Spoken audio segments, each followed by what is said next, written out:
Salam dostlar, mən Nicat və bu gün sizin qarşınıza yeni bir videoya çıxdım.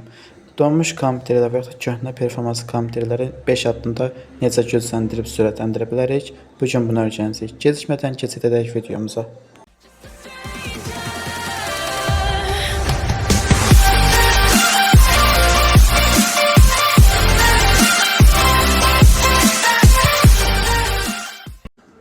İlk növbədə görev yönəticisinə daxil oluruq və burada başlanğıc uygulamalar pəncərəsini açırıq.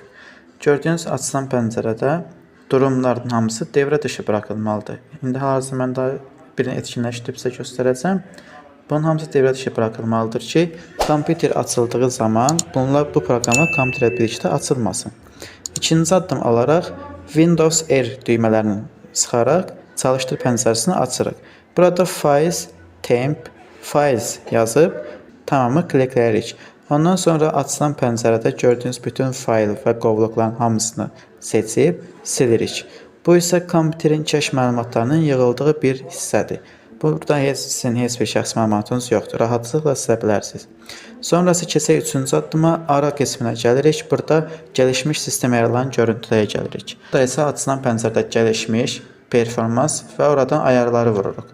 Gördüyünüz kimi qarşımıza yeni bir pəncərə açılır və burada ən iyi performans üçün ayarla düyməsini seçirsiniz. Sizin kompüterinizdə olanı dəyişin. Bundan sonra uygula və tamam vurursunuz. Bu isə kənar yumuşatmalar, gölgə effektlərinin azalmasına gətirib çıxarır.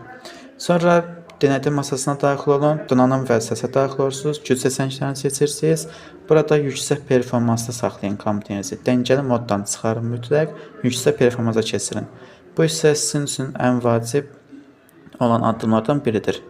Ondan sonra isə keçək son mərhələmizə. Axtar pəncərəsində sürücülərinizi birləşdirin və ən iyi duruma gətirin daxil olursunuz. Gördüyünüz kimi məndə bir disk var, C diski, o da seçildi də və mən burada ən iyi duruma gətir düyməsini vururam.